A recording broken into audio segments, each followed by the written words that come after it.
What is up, y'all? Welcome to Friends with Davey. Slightly different look in the studio tonight because I am doing this from my home studio. So if you hear a weird echo, that's why. My walls are made of cement. And so I get a really fun echo. Producer Josh is not with me. That's why we're not in the normal studio, because he had to take his kids on some sort of spring break vacation. Super lame. I know, spending time with his family.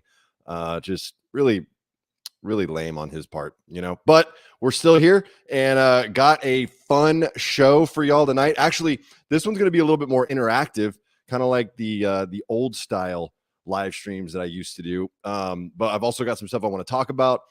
Ja Morant of the Memphis Grizzlies, he's in a bunch of trouble right now. I don't think he should actually be in trouble, and we'll talk about why I think that is. And then, of course, we've got drones getting taken out by the Russians. That is also a little bit crazy, and Biden's reaction to the whole drone thing. And then I had the pleasure of doing a live performance for Texas Public Radio last night. That was super cool, and I thought I'd share a little bit of that story with y'all. So let me say hi to the people that are in the chat. First of all, got Leanne Dietrich in here, David Harris, Audrey is in the chat. What's up, Audrey? I'm so sorry that Josh couldn't be here tonight, so you'll just have to make do with me. I know your internet boyfriend couldn't join us, and that's a real bummer. We're sad that he's not here, but he'll be back next week. Well, Leanne, that was just the whole explanation that he's on spring break with his kids. So I wanted to talk about Ja Morant a little bit to start with. He is a electric basketball player. He's one of my favorite basketball players to watch. He plays for the Memphis Grizzlies, and he got in some trouble. It's actually a little while ago that he got in trouble, but it's just now hitting the news cycles why he got in trouble. So the reason he got in the most trouble was because apparently he did his own little live stream. He'd been partying a little too hard, I guess. Did his own little live stream, and then I guess flashed a firearm during the live stream in a place that he should not have had one. And so he got in a bunch of trouble for that. But the place that he was at, this is the part that I think is actually really funny.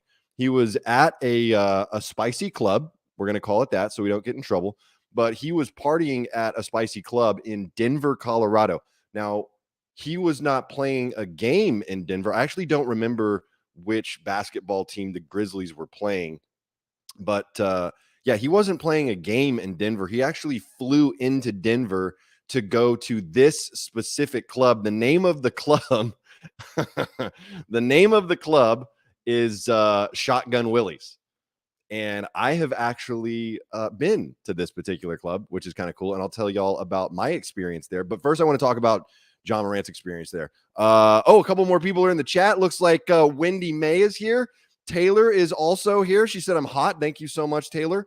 Let's see here. And David said that I need cable management. Okay, David, first of all, I have one cable that's showing, and it's the cable to the TV in the back here, which has the Friends with Davey logo on it. So I feel like that's kind of cool. And you can go and frick yourself, as they say. Just kidding. I'll work on that for the next time I have to use the home studio, but hopefully this won't happen too often. Usually I'll be in studio with producer Josh. So anyway, Ja Morant was in this particular, I'm gonna call it spicy club, nightclub. We're just not gonna call it the actual name. Gentleman's Club, let's say. Maybe we can use that phrase. And let me show y'all. I want to show y'all a picture of what this club looked like while Mr. Morant was there, because this is absolutely wild. Okay, so I'm going to show y'all this picture real quick, and you can tell me what you think about it. So here's a picture of the club while he was there. This is wild. If you can't tell, that is all money, all over the floor, all over the furniture. It's everywhere. That's all cash. Ja Morant was doing exactly what you're supposed to do when you go to a spicy club, and that is spend a ton of money. And that is exactly what he was doing. I think he should be applauded for this, number one. All right. So that's the first thing. He's at Shotgun Willie's. He's having a great time. He's spending a bunch of cash. This is every spicy dancer's dream. Apparently, supposedly, he had made it rain in the club. He was in this like private room. He and his buddies got to the club. They flew on a private jet. They took like a back entrance into the club and went straight into a VIP room, and ended up spending $50,000 just in cash. That doesn't include the drinks that he bought, the food that he bought. He spent $50,000 just in cash. And I mean, you look at that picture. I mean, this is wild. I mean, just the amount of money that's on the furniture and the floor, like that is crazy. I mean, to me, that looks like more than $50,000, but that's what the news stories were saying, that he spent $50,000 in cash on the Spicy Dancer. So this is a Spicy Dancer's dream come true. Like I said, I think he was doing the right thing. He's spending money like you're supposed to. He's having a good time. I even have a picture of Mr. Morant having a real, what looks like a real fun time. Let me show you all that. You can see him in the corner of this picture. Let me get this pulled up here. So this is Ja right here. And I don't know if y'all can see that really well. I'm not going to elaborate on what is in his lap, what has him so distracted, but you can see him looking down and just having a really good time. Has a really nice meal in front of him as well. I guess he ordered like a bunch of food too. Like that was the other kind of surprising thing that the club talked about, was that he ordered just a ton of food and obviously a bunch of bottles as well. But there's Ja Morant just really enjoying himself. Look at all that cash. That is just an obscene amount of cash. But he's having a good time. He's spending money. He's doing what you're supposed to in a spicy club, right? I think that this is all really good, really good on Ja Morant. Like, we need to be congratulating him for this. He's just out having a good time. I think the first time he went to the club, the Grizzlies had won their game. So they're doing like a little post-game celebration for the win, right? And he's just trying to have a good time. And honestly, like I said, I've been to Shotgun Willie's. I'll tell y'all a little bit more about my experience there, but it's pretty easy to have a good time at that particular spicy club. Okay, so the first time he went, apparently there weren't any issues. There weren't any issues at all. He came in, he stayed for like 3 hours, and then he spent all this money, and then he left. It was the second time, supposedly, and the story's still coming out, so I might be getting some of this wrong. I'm just kind of telling y'all what I've seen, read, and heard. It was the second time that became problematic because he went to the club. He was doing the same thing. And by the way, the club owner and the managers and even the dancers were all saying like he was the nicest guy. He was super polite. He was, like I said, spending money. Obviously, you can tell just based on the pictures that he was spending quite a bit of money. But he was just like a great customer. Like, didn't do anything wrong, didn't make anyone feel uncomfortable, wasn't, didn't have an attitude or anything like that. I know like a lot of, like, I've seen some pretty famous people in these spicy clubs, and they can be jerks. They can just be really problematic and make everyone feel super uncomfortable. Apparently, Ja Morant was just in there being the nicest guy of all time. Both times, supposedly. The time that his team won and he went to the spicy club, and then the second time when his team actually lost, they still flew out to Denver, went to Shotgun Willie's, and still partied it up afterwards. But yeah, apparently he's just like the model spicy club customer, which is cool. I think that's good on him. You know what I mean? So the second time that he went, everything was going fine, spending a bunch of money, getting bottles, getting food, partying with his boys, and the dancers, obviously. But it was apparently when he went live, and I don't remember which platform he went live on. I'm pretty sure it was Instagram. Apparently he went live on Instagram, and this is a screen grab from his live stream while he was on Instagram. So you can tell here exactly what the problem is. If you look up in the corner here, oops, shouldn't be showing that. Shouldn't be showing that on Instagram. Definitely shouldn't have one of those in a spicy club. That's highly illegal. Can't do that, Ja Morant. But he did this on a live stream. People saw it, and then it got reported, I guess, to the NBA, which, I get it. You're not supposed to do that kind of thing, but he's in a private room. He was partying. He was having a good time. I mean, should he have done it? No.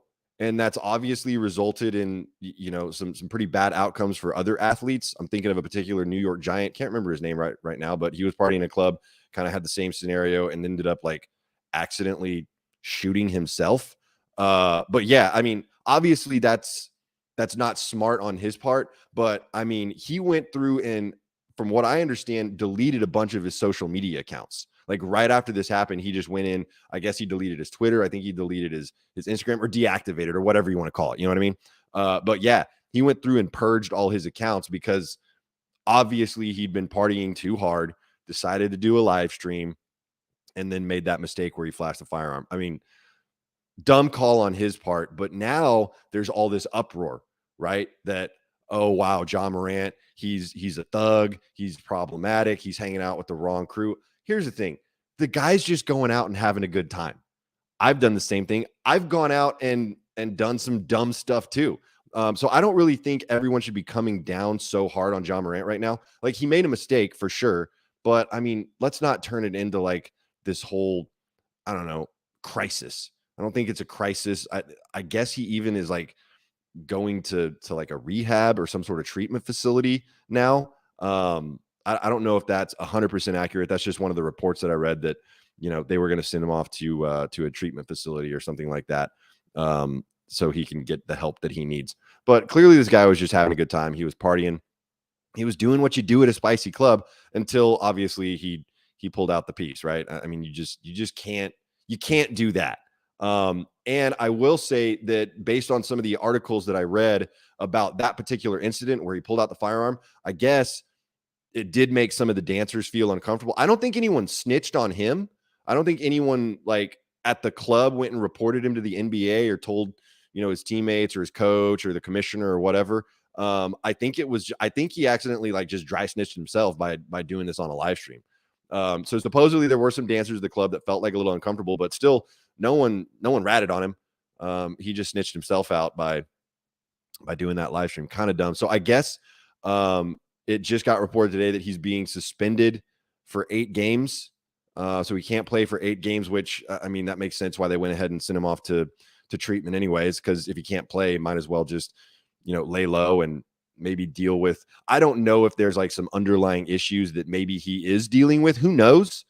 I do think it's kind of weird that both of these times he flew out, wasn't playing in Denver. This is the thing. Like his team is from Memphis. He was playing teams outside of Denver in other states.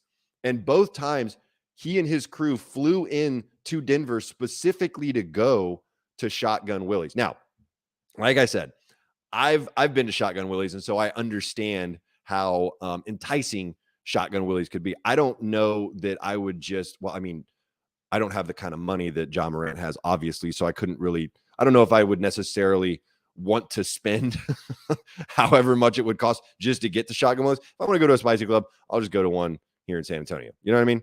But anyways, so I do think it's a little bit curious that he specifically wanted to go to Shotgun Willie's. But who knows? Maybe he has like a favorite dancer there or something. Or it could also be that Shotgun Willie's is located right next door to a dispensary, which is another, that's like a kind of a twist on this particular spicy club. Like, okay, obviously in Colorado, the devil's lettuce, I'm not even going to use the medical term for it. Let's just say the devil's lettuce is legal, right?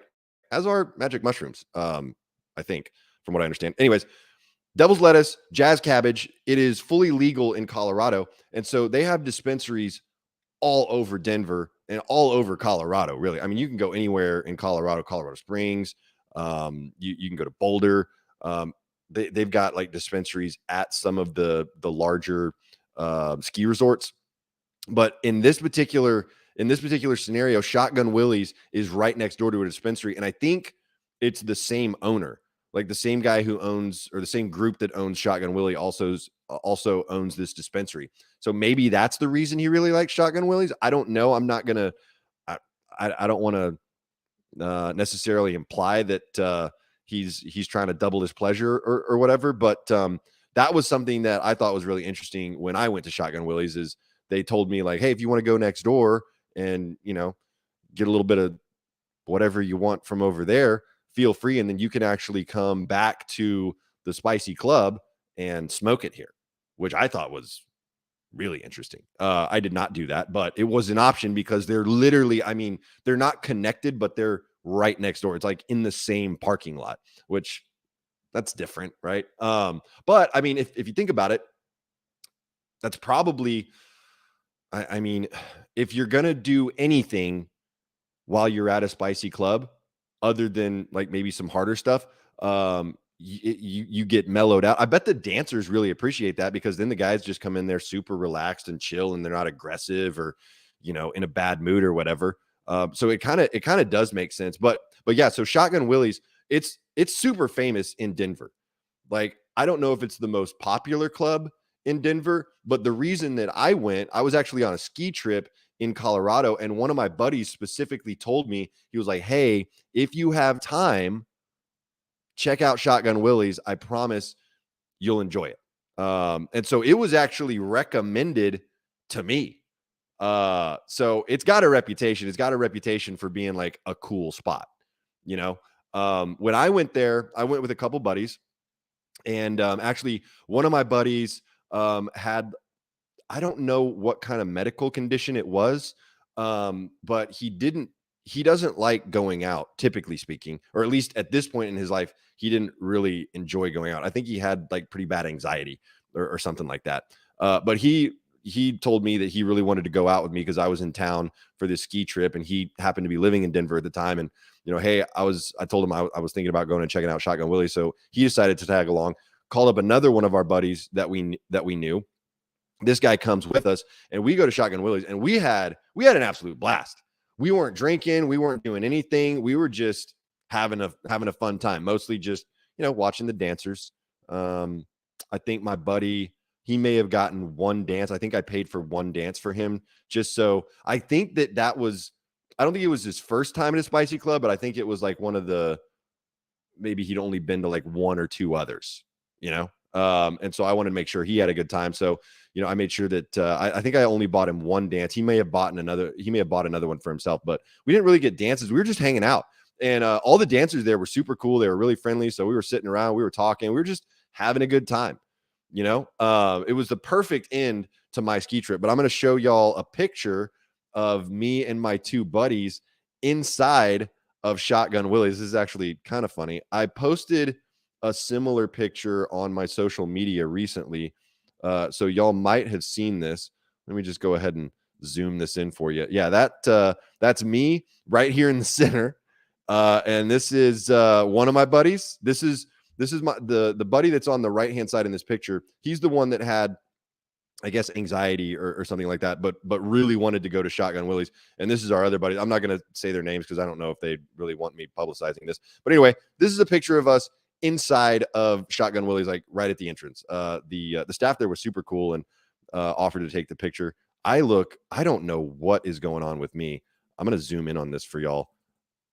Like, you can tell I have like, this was the weirdest haircut I ever had. So I've got like really long bangs, but the back is kind of short. It's almost like I kind of had like a Karen haircut back in the day. So yeah, that was not my best look. And of course I'm wearing sunglasses inside, which, I have to, we're at Shotgun Willie's.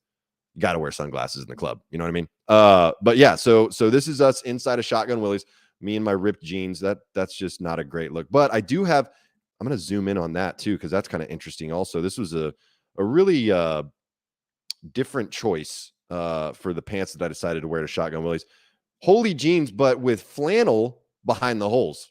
Pretty nice. And I just realized that my buddy is wearing, it looks like And One. Can anyone confirm that that's the And One logo? This is the first time I've noticed this. I didn't even know they still made And One. That is crazy. Well, anyway, so this is me and my buddies inside of Shotgun Willie's. We had, like I said, we had a great time. We had a phenomenal time. But we did have to leave a little sooner than we expected, because my buddy that had like, the anxiety problem, he started having a panic attack while we were inside the spicy club. And that was kind of bringing down the mood for everyone. He just, he didn't like freak out necessarily. He just got really, really quiet, and he looked like he was terrified. He just looked like he was not having, like, straight up not having a good time. And I asked him, I was like, "Hey dude, are you okay? Is everything all right?" And he was like, "Man, there's just so much stimulation in here," which, some of that, is the girls, right? Because you're in a spicy club, there's going to be a little bit of that stimulation, but I think it was more so just the loud music and the lights that were just overstimulating him. So unfortunately, we had to leave a little bit earlier than we expected, but still had a really good time. I can see why Ja likes this club so much and why he keeps going back. I just wish that he hadn't decided to pull out his firearm while he was at the club, because he probably could have had just as much fun not doing that. So obviously that was a mistake on his part, but I don't know. I maybe I've just got a different opinion about this. I don't see how that should result in an 8-game suspension for him. Like, he didn't discharge the firearm. May have discharged something else. We don't know for sure. But didn't discharge the firearm. So I don't really see why he should be in this amount of trouble and why everyone should be freaking out like they are right now. I just don't get it. But that's what the NBA decided to do, or the Grizzlies. I'm not sure if the Grizzlies gave him the 8-game suspension or if the NBA gave him the 8-game suspension. But yeah, I was curious from y'all's perspective. If well, number one, if you've ever been to a spicy club and gotten into some shenanigans while you were at the spicy club, because I definitely have. The time that I was at Shotgun Willie's really didn't have any shenanigans, because we were all not drinking, and I was more concerned about my buddy that was having a panic attack. But there's definitely been some other spicy clubs that I've been to where I've gotten in trouble. I think y'all have heard the story about when I tried to climb the dancer pole in one particular spicy club and ended up landing on my face. Taylor, yeah. You know what? I want to see. Can I show the comments? I think I can show the comments. Oh, nice. So this is something a little bit different than I'm able to do at my home studio, as opposed to Josh's studio, where I can actually feature these comments. Taylor and I and a couple other folks did go to a spicy club, and Taylor cried most of the time. Taylor was going through some things. I don't want to, put her business out there necessarily, but she was having a rough day. So me and some of her other friends decided, we got to cheer Taylor up. Let's take her over to the spicy club at 4 p.m. on a Monday afternoon, which was a mistake. That was definitely a mistake. Not because it shouldn't have been fun. It should have been a really good time. But when you go at 4 p.m. on a Monday afternoon, typically speaking, there's nothing going on inside of a spicy club. There's not any dancers there.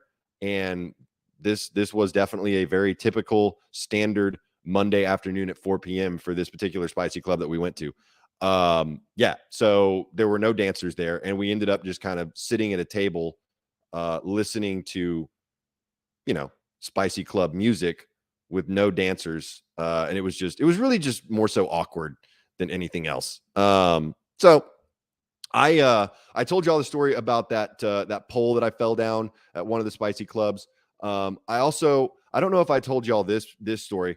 So, John Morant did his thing. He made it rain in the club, spent $50,000 cash, but at the end of the day made the mistake of going live on social media and showing a firearm while he was still inside the club. I didn't do anything quite that intense, but I did get physically removed from a club.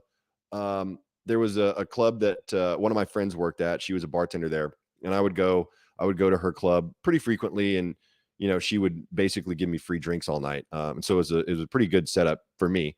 And she wanted the company. She liked to talk and tell stories, so it was good for her too. So she would serve me drinks for free. We'd talk, we'd just hang out, and it just happened to be in a spicy club.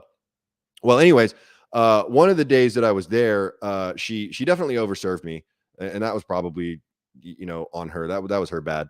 But I for whatever reason decided that I needed to mix it up on this particular trip to the spicy club. I'd been there dozens of times to hang out with her and party and have some fun. But on this particular trip, or on this particular visit, for whatever reason, I got it in my head that it would be funny to throw quarters on stage. And so that's what I was doing. The way that the club was set up, the stage was like kind of in the back of the club, and the bar was more so middle towards the front, right? So I'm sitting at the bar throwing quarters at the stage, which, I mean, it was a pretty good distance. And so I was having to throw them pretty hard. And obviously, when you're playing a game like that, you want to target, right? So, this is bad on me. And I know this is bad on me. This is not behavior that I encourage or recommend. And I would never do this again. I wouldn't do this now that I'm sober. But yeah, I was whipping quarters at the dancers pretty hard. And I was hitting them too. I mean, as drunk as I was, my aim was pretty good. So I was hitting the dancers, and they weren't having a good time with that. They didn't appreciate it. I think like some of them maybe thought it was funny while I was throwing the quarters. But when I started hitting them pretty consistently, that's when I feel like they got pretty upset. Now that I'm thinking about it, I know for a fact that my friend who was the bartender is the one that gave me all the quarters, which they didn't have like video or arcade games in the Spicy Club. They didn't have a pool table. So I don't know what she thought I was going to do with those quarters. So I'm going to go ahead and blame her for this whole incident, because why would you give me quarters? You probably know what I'm going to do with those quarters, unless I lied to her about what I was going to do with the quarters. I don't really remember. I just know that I was whipping these quarters on stage, like absolute piss missile quarters, hitting these dancers. So anyways, let's see. Oh yeah, that's exactly right, Audrey. I was making it hail, not making it rain, but making it hail. So yeah, I was whipping these quarters at the dancers. I'm not going to say every quarter found its target, but a few of them were. I was getting them, anyways, I don't know where I'm going with that part of it. I kind of wanted to brag on myself and my aim when I was that drunk, but I don't think that's really necessary. So anyways, I was throwing the quarters. I was having a good time. I was having a really good time. I don't remember if my friend that was the bartender was trying to stop me or anything. But what ended up happening was one of the security guards at the Spicy Club came up to me and asked me pretty directly, "Are you throwing quarters on stage?" And I chose that time. I decided to take the opportunity to be honest with the security guard, and I told him that yes, I was throwing quarters on stage, and he told me, "You can't do that." Like this guy did give me a chance because he knew I was friends with the bartender. I actually knew this security guard. I was, like I said, a regular at this club, and so he kind of gave me a chance, like, "Hey, don't do that. Do not do that." And I decided to get a little sassy with him and told him that quarters are American currency. It's backed by the full faith and the full faith and credit of the U.S. government, and that this is legal tender. And I will continue throwing these quarters at these dancers. And I think I also mentioned that I'd thrown at least $5 worth of quarters on stage at that point, and so that's good money. And I wasn't even asking for dances. This is just free cash that I'm throwing up on the stage. But anyway, he didn't think it was funny or appropriate at all. And so, he went to escort me out. And this part I do remember. I decided at that point that I was going to put up a little bit of a fight because I hadn't done anything wrong, in my opinion. I'm just trying to tip these dancers, maybe not the way they want to be tipped or anyone else thinks I should tip them, but fact remains I'm tipping them with my quarters.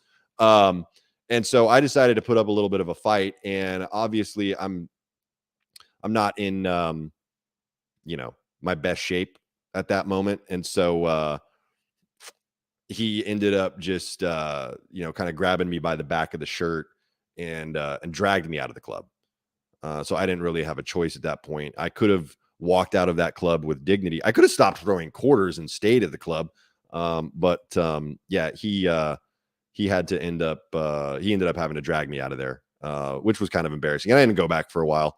Actually, that's a lie. I think I maybe stayed away for like a week or two, and then I was right back at it. Never threw quarters again. Never did that again. And I apologized to the staff the next time I went in, for throwing the quarters on stage. So, maybe, I just realized, I was wondering earlier why John Morant is going back to this same Spicy Club, why he's going back to Shotgun Willie's, going out of his way to go specifically to Shotgun Willie's. Maybe he had a friend there, or maybe that's just where he feels most comfortable. I don't know, but I can relate now because I went back to the scene of my crime to hang out some more, and everyone welcomed me back. I don't don't recall it being overly weird or anything when I went back a couple weeks later, and I kept going for a while until my friend stopped working there, and then I didn't go anymore because I wasn't getting free drinks. So anyways, that's probably the weirdest time I've had at a spicy club. I've never done anything really cool at a spicy club. Some of my friends have. Some of my friends have spent like a bunch of money. I went with one of my buddies to a spicy club, actually here in San Antonio also. Went to a spicy club with one of my buddies, and he got I want to say it was $1,000 in $1 bills. Yeah, it was $1,000 in $1 bills. They stacked it all up on a plate, like this silver platter. So they stacked all the $1 bills on this plate and then gave him like a little portable fan. And he went up to the stage where one of the dancers was, dancing to her songs. And he just put the fan in front of this plate stacked with dollar bills and just blew all the ones on stage, which I thought that was really cool. I thought that was really, really cool. Like I said, I've never spent that kind of money inside of a spicy club. Don't think I ever will. But it was really cool to watch. It was really cool to see. So that was kind of fun. And then, like I said, I've gotten to meet some really cool people inside of spicy clubs and party with them. But I don't really have any stories from that other than, some of their shenanigans, but I don't really want to share their shenanigans. I'd rather share my own. Davey's not a spicy giver. I mean, I'm a spicy giver, Nuria. I am. I just, I don't have the funds to give quite to the extent that Ja Morant gave, or that my buddy with the $1,000 in ones gave. I can, I pretty much max out at, like maybe $200 or $300, and I don't want to spend all of that and just blow it all at one time. I want to space that out. Oh wow. So David has spent at least $1,000, just not at the stage. Leanne's never been and probably will never go to a spicy club. You know what? That's okay, Leanne. Spicy clubs are not for everyone, and there's nothing wrong with that. You don't have to go to a spicy club. If it's not your thing, it's not your thing. There's all kinds of other cool places that you can go. You probably won't have the same experience at a normal bar that you might have at a spicy club, but quite honestly, some of the clubs in Las Vegas are wild, and just as wild as a spicy club. And as a matter of fact, the spicy clubs in Vegas, those are insane. Those are actually all the way insane. Audrey's trying to find a good one in Orlando. You know what? This may be a little known fact, but Tampa Bay is actually the spicy club capital of the world. More spicy clubs per capita than any other city in the US. I know I said the world. I'm pretty sure that's anywhere, but let's be on the safe side and say that Tampa Bay is the spicy club capital of the United States. I'm pretty sure that's accurate. So anyways, yeah. So that's pretty much all I wanted to talk about related to Ja Morant. I really do. I hope that whatever treatment he's getting goes well. Whether this is just an opportunity for him to lay low. Because here's the thing, Ja Morant really is like one of the most electrifying players in the NBA. He is so fun to watch. He's such a cool, nice dude. Based on everything that I've never met him personally, never had an interaction with him. But like I said, according to all these articles, even when he was at the Spicy Club, he was still being very respectful, very polite, very professional. And so it sounds like he's a really good dude that just had a little lapse in judgment after he partied a little too hard at the Spicy Club, which we've all done it. That's the thing. And I've done way more heinous stuff than just accidentally, or maybe not accidentally, than show a firearm on a live stream. Here's the other thing. I don't even understand why that's such a big deal. Granted, you're not supposed to have one of those at a spicy club, but firearms are all over social media. Like there's people that their entire YouTube accounts are dedicated just to showing and explaining different firearms. I don't understand why that's such a big deal. Whatever. Typically speaking, when you go to a spicy club, they're going to pat you down. They're going to do a metal detector on you, especially for one that's as popular as Shotgun Willie. So I'm really curious how he was able to get in the door with that firearm in the first place, and then why it was such a shock and horrible thing that he had one in there. They clearly didn't pat him down, or if they did and they saw the firearm, they were just like, "You're good. Just maybe don't brandish it." Which I guess that was the mistake that he made, was brandishing it while he was on a social media live stream. It was just a dumb call on his part, but I still wish him the best. I hope everything goes well for him, and I can't wait for him to be back in the NBA because, like I said, he's just one of the most fun players to watch. He does crazy stuff on the court. Apparently, he does really crazy stuff off the court as well. But like I said, looking forward to seeing him back. The other thing that I wanted to get y'all's take on, because like I said, I can be a little bit more interactive on the chat from my home studio because I'm able to monitor all the comments that come through. It looks like we've still got some people joining in and commenting. Radioactive podcast in the house. What is up? Nuri's been to shows in Amsterdam. Spicy clubs are cute. Yeah, I've actually been to some pretty crazy shows in New York City as well. And I don't know if they're the same as Amsterdam, but it was shocking, some of the stuff that they did at the clubs in New York. And I'm sure that they're even more over the top in Amsterdam. Oh, that's okay. Audrey's trying to have that's cool. Audrey, you're trying to find a spicy club for your husband while you're in Orlando because it's his birthday. That's really cool. That's a cool wife. So good on you. But yeah, the other thing that I wanted to get y'all's take on was this whole Russian. I guess it wasn't a Russian drone. It was a U.S. drone that the Russians ended up shooting down, which is just creating a huge issue. Oh my God, people are upset. People are really upset, and I guess rightfully so. But at the same time, we talked a few weeks ago about how we shot down the Chinese spy balloon, and now the Russians shot down our spy airplane, which is much better technology. I'm not even sure how they got that thing. I guess it was some Russian fighter pilots that were able to chase it down, and they didn't shoot it all the way down. They just forced it to land because it had been damaged. So I guess these Russian fighter pilots weren't as accurate as you would hope for your military, because they didn't even destroy the drone. They just damaged it to the point that it was forced to land. Now, maybe they did that on purpose. They didn't want to destroy the drone all the way and antagonize the U.S. I don't know. But I was listening to a couple of people's takes on this, and one guy was like, "We need to go and destroy 5 of Russia's drones because they destroyed one of ours." And that just seems, kind of a little bit silly. I don't know where the drone was. I really haven't read a whole lot about this one like I did on the spy balloon, or with Ja Morant's antics at the Spicy Club. So I don't really even know what's going on here. I do know that there just seems to be a lot of tension right now. And this could be an easy way for the U.S. government to say, you know what, we've had enough of Russia. We're going after him now. I mean, the whole thing with Ukraine was happening, and now they shot down one of our drones, and apparently it wasn't in Russian airspace. It was like, they just kind of randomly shot it down. But this would be the perfect excuse for the U.S. government to say, all right, Russia, we're done with you. We're coming in. We're taking you out, or something along those lines, right? Like basically to pick a fight. Well, I'm not saying that the U.S. would be picking a fight, because Russia kind of picked this fight a little bit.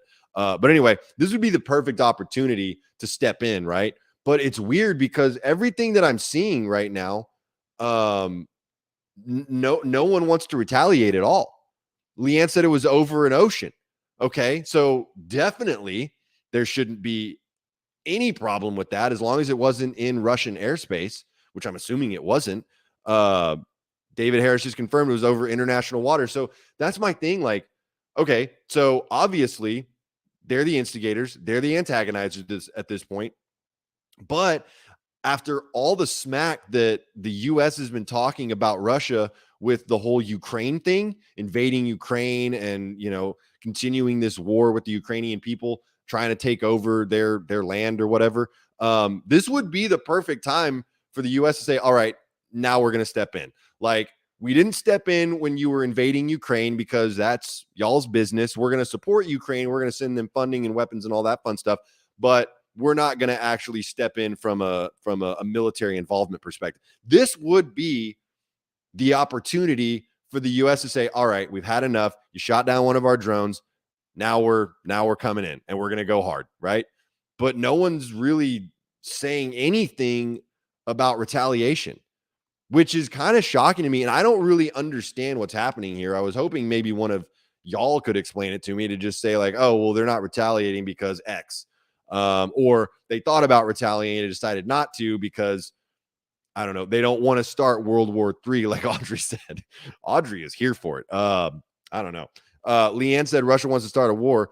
It isn't smart on their part, Leanne, but I mean, like, how far do you have to take it before the US government finally does something? And, you know, I was, it's funny to me that right now Joe Biden is our commander in chief, because obviously he's not going to do anything, right? He's definitely not going to be the guy to get us into World War III, like Audrey was saying, because I don't think he's got the stamina for it.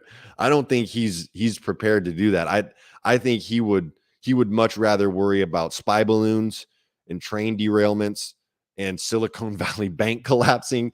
Like, he's more worried about that kind of stuff that's going on right now rather than feeding into Russia trying to pick a fight, essentially. Leanne said, why do they want to find out? They aren't smart. Biden is a joke. So yeah, I mean, F around and find out. Russia is effing around, but it doesn't look like anyone's going to make them find out. At least not from what I've seen yet. Which, like I said, I get it. Maybe we don't want to retaliate.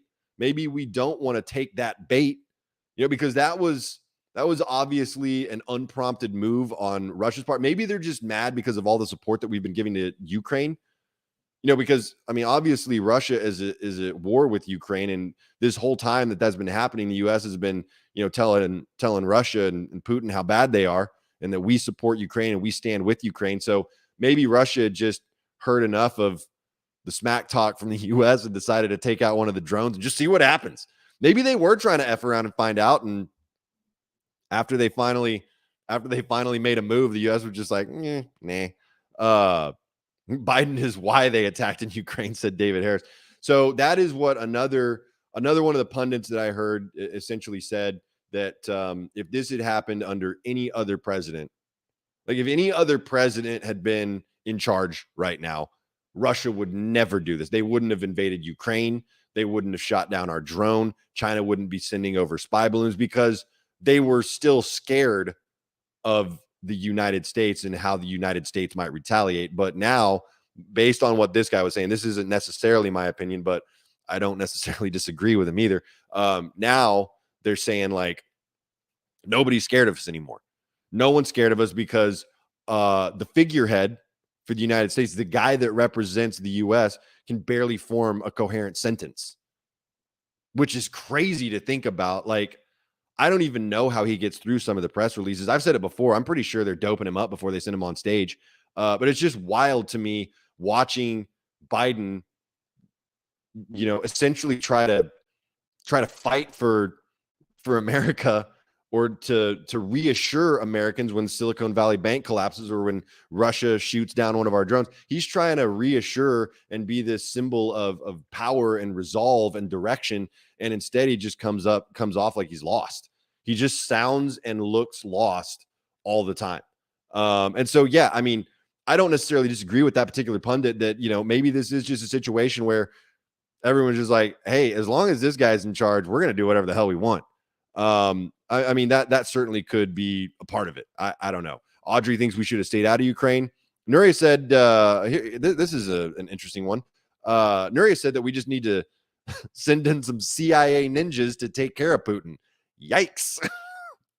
I want everyone that's watching this, or that may watch this at any point in the future, that is not the opinion of this particular individual. That is not Davey Jackson's opinion.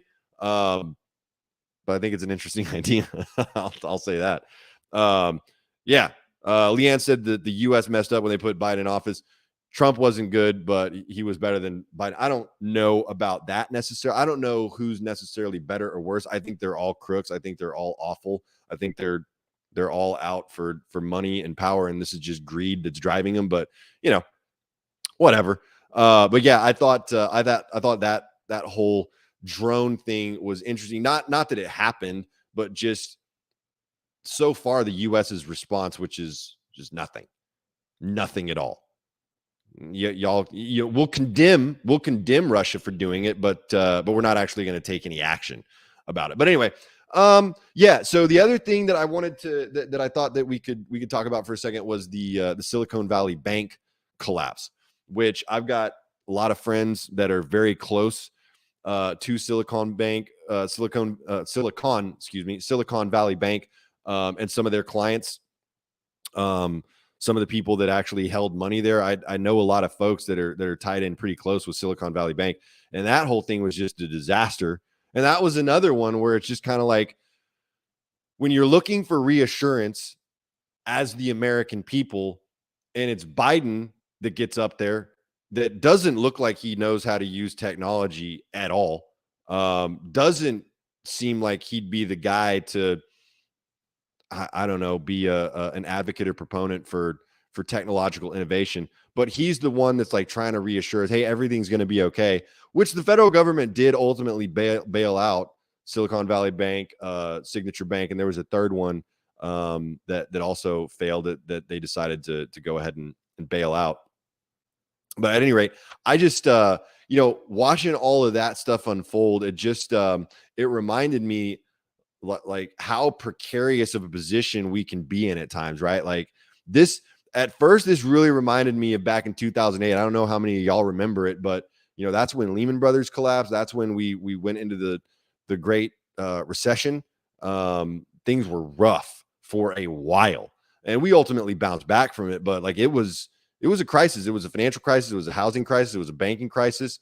I mean, stocks tanked out. Like that's actually so that whole crisis is actually what kind of started driving people towards like cryptocurrency and that sort of thing. And so I'm just curious, like what the long-term impacts of the Silicon Valley Bank thing are going to look like. I posted a video saying that I didn't even know what was going on with Silicon Valley, that I thought Silicon Valley was just where people went to get implants. Like that was the plastic surgery headquarters of the country. But I mean, I do have some experience working with startups, working with tech firms and that sort of thing. And, everyone's kind of saying the same thing, that this whole debacle has been created by all of the pieces that were in place that drove up the inflation. And then the Federal Reserve got involved. They drove up interest rates, which impacts bond prices, which is what a lot of banks use as kind of like their fail safe.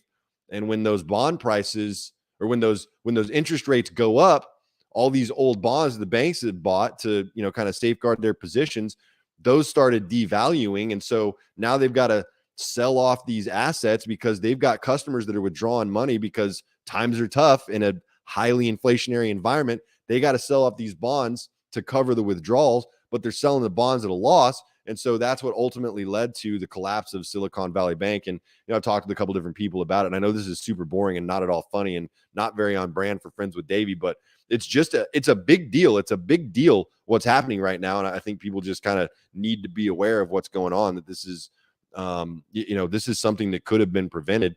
And no one did anything to prevent it. But anyways, burn down the Federal Reserve, says Audrey. Wow. I feel like Audrey might actually just like be an anarchist, so I mean, there's that. I think Woody Harrelson would probably agree with you. He had that whole thing on SNL recently where he commented on, let's call it the panorama, right? And everyone got really upset at him, and he was like, guys, I'm just an anarchist. I don't like being told what to do in general. So don't get mad at me for saying this stuff. This is just what I believe. And if you don't like that I believe it, that's okay. You don't have to believe what I believe. But I'm entitled to my opinion, which he is. But yeah, he got kind of smoked on the internet for it. But anyways, enough of that. I also wanted to talk a little bit about a story that I told on Worth Repeating for Texas Public Radio last night, because that was super fun. And it was a story that I completely forgot about. Like up until my friend Tori Poole asked me to do this Worth Repeating show for TPR, not forgotten this story. I just hadn't thought about it in a long time. But y'all know that I grew up homeschooled. I was also in a cult, but I was homeschooled, and one of my childhood best friends was also homeschooled. We did homeschool debate together. I helped him with his Eagle Scout project. I mean, we did a lot of homeschooly stuff together, but this was like my bud, like my closest friend, from, I would say, like when I was 16 years old to like maybe 23 or 24, I would say. But at any rate, he when he got married, we were all still very naive. I wasn't as much, but like our larger friend group was very naive. I had already started partying and kind of doing my own thing. But when he got married, I told all of his buddies, we have got to take. I'm gonna his name for purposes of this live stream. We're gonna say his name is Toby. I told all my buddies, look, we got to take Toby out. We got to send him off. He's about to get married. By the way, Toby was a virgin. Toby had saved himself for marriage. And I was like, guys, we can't let him get married and not take him out to have a good time. You know what I mean? Like, we've got to do this for him. We got to send him off in style. So, the night before his wedding, we decided to have like a little, quick bachelor party or whatever. We borrowed a minivan from one of my mom's friends, because homeschoolers love minivans. And it was all homeschool guys that were going out for this bachelor party, right? Lamest bachelor party of all time. But anyway, we all got in this minivan that we had borrowed from one of my mom's friends. My mom is the sweetest person of all time. And when she heard that we were going, to celebrate the night before the wedding, she was like, "Oh, well, y'all should all ride in the same car. Why don't you just borrow this minivan?" And I was like, "Bet, that sounds great."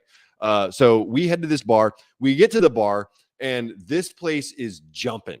I mean, it was out of control. The music was loud. Everyone was drinking. They were doing other stuff. People were dancing. I mean, it was a wild club I want to say it was in Fort Worth. I think that's where we went. We drove from the town he was getting married into Fort Worth, which is about like an hour drive or so. So anyway, we get into this club, and immediately, like, we stuck out like sore thumbs. Like, as a group, we stuck out like sore thumbs. Like, most of these guys, would still tuck their t-shirts into their jeans, just because that's how you grew up in the homeschool environment. Like, it was just very conservative. One of the dudes was wearing homemade pants. Totally serious about that. So we stuck out like sore thumbs at this bar. So we get there.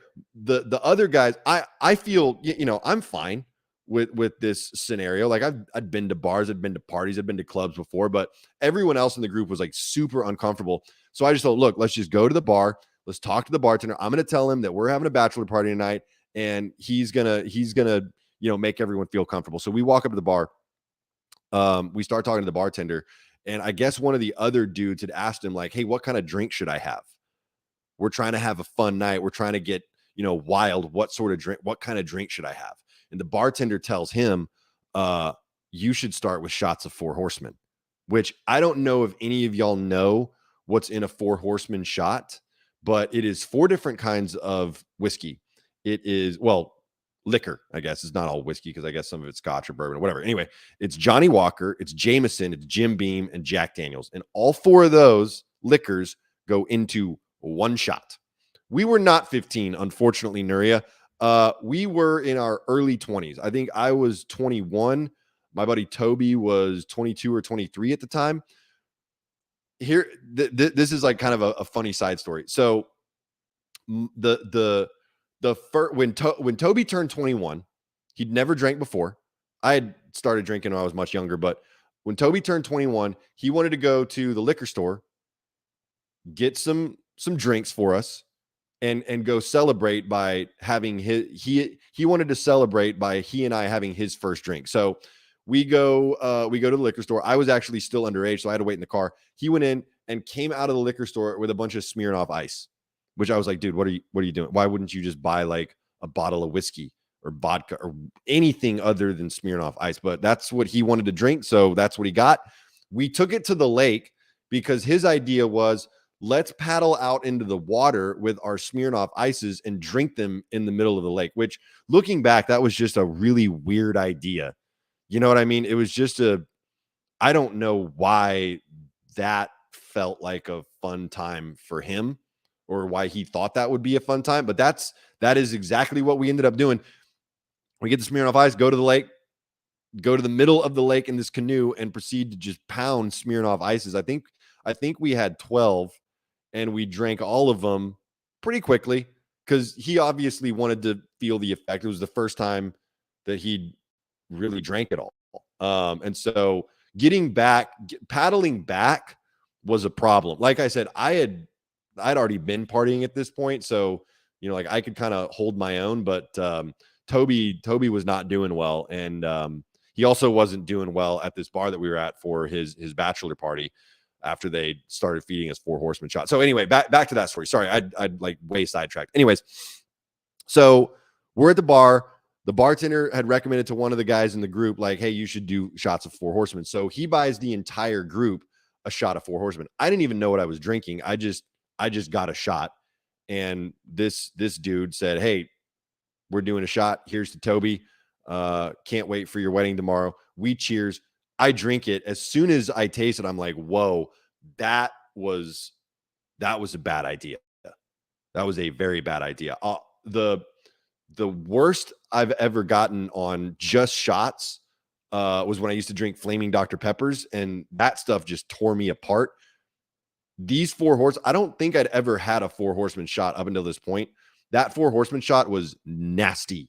Nasty. And as soon as I tasted it, I was like, that's a bunch of different stuff in there. I asked the bartender, I was like, yo, what was that? And he was like, it's a 4 Horsemen. I was like, what's in it though? And he told me the 4 different liquors. And I was like, oh, wow, this is going to be a nightmare for our group, because these guys that I was with weren't used to partying. They grew up homeschooled.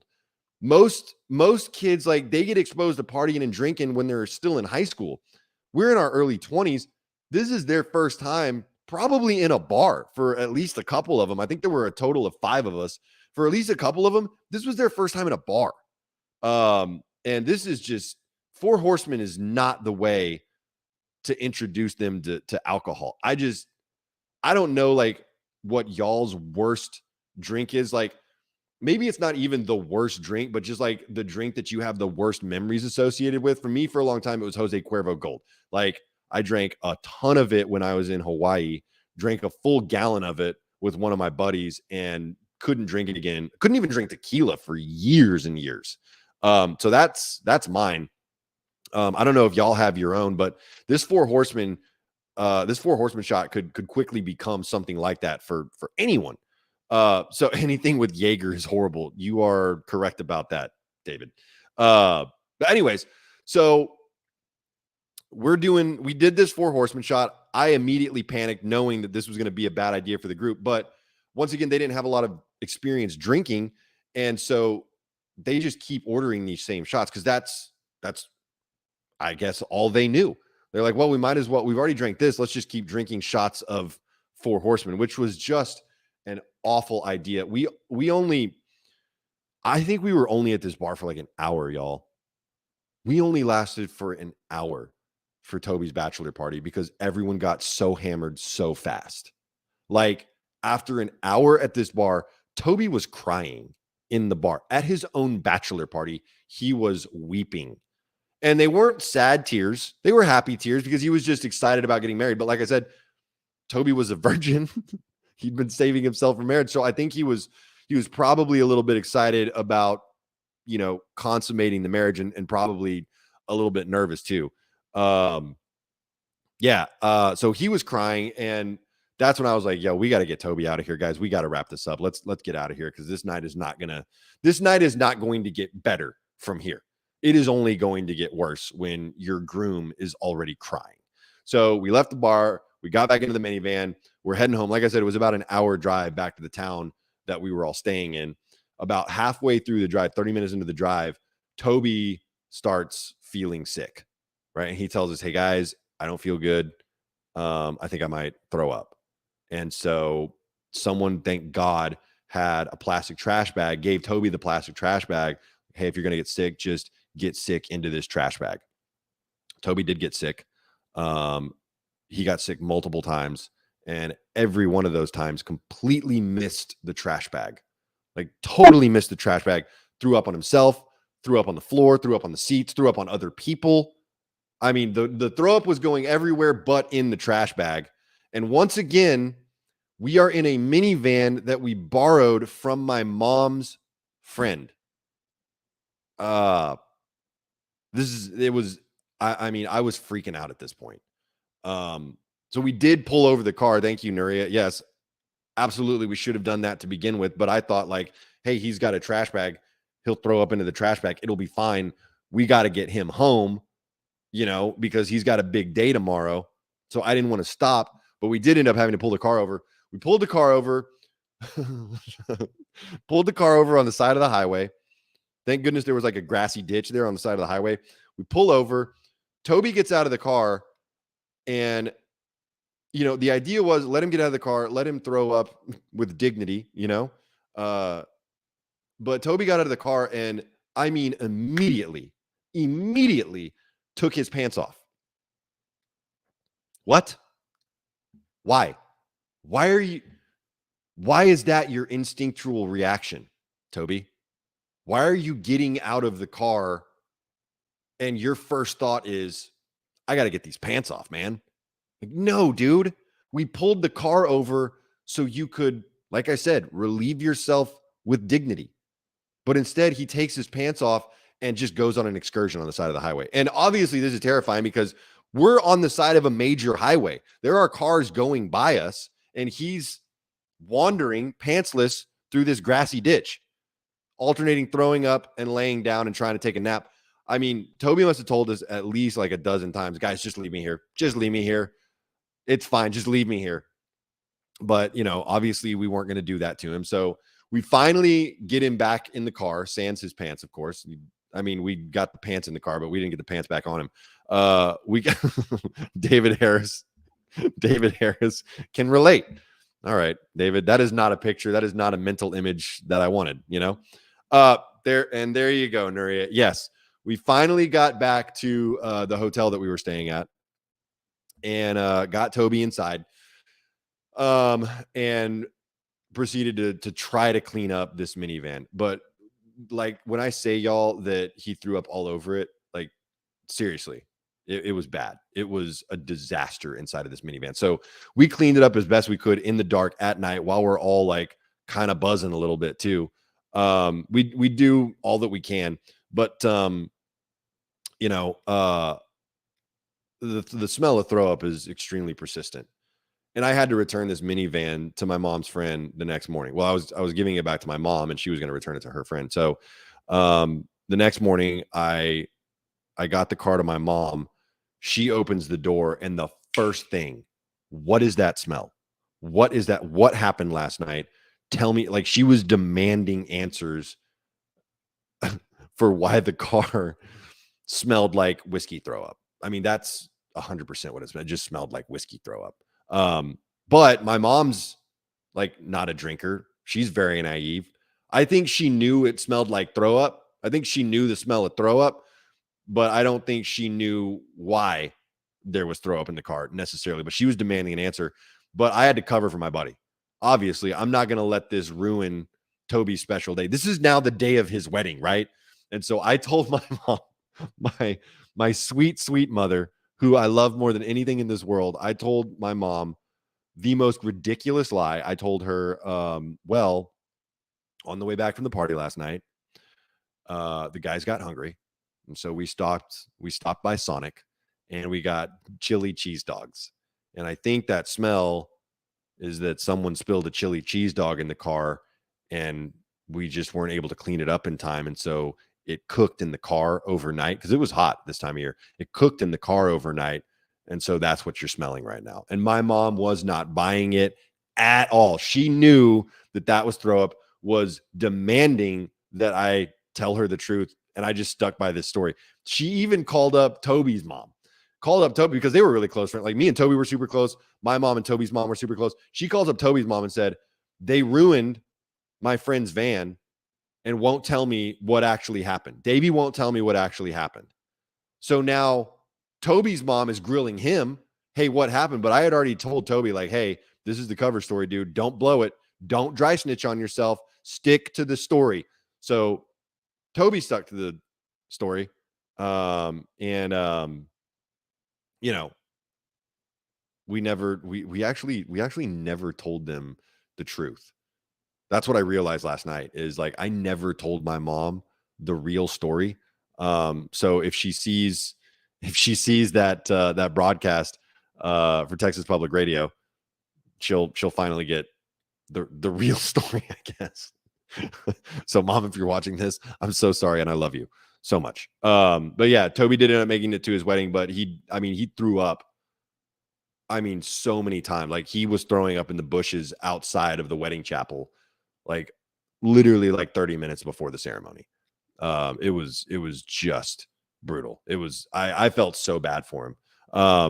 Oh, David said that my ISP sucks. Well, hopefully this all got recorded appropriately and it's gonna upload to YouTube the right way, and then I can get the audio out as well without a bunch of glitching and annoyances. I'm super hopeful that it doesn't, because I've got full service here. I don't know. Like I said, I'm at the home studio. I typically do this with producer Josh and he handles all this stuff. I was scrambling before just trying to figure out how to do this the right way. But anyway, that's all that I had for y'all tonight. Thank y'all so much for watching. I do have some shows coming up that I want to tell y'all about. I've got shows all over Texas, outside of Texas. There's just a whole bunch of stuff coming up. The 17th, Friday the 17th, I'm going to be in Houston. April 7th and 8th will be in San Antonio and Dallas. And then the first week of May, we're going to be in Austin. We're working on shows in Orlando and Tampa. Speaking of Orlando, Audrey, also Alabama, working on LA. We just got a bunch of stuff coming up. So if you're not already following me on the socials, please check there, because I've got a link in my bio that'll take you straight to all the shows that I've got coming up. And I'd love to see y'all there. Obviously, that's the only reason I do shows outside of I love performing in San Antonio, but I love going and meeting people outside of San Antonio as well.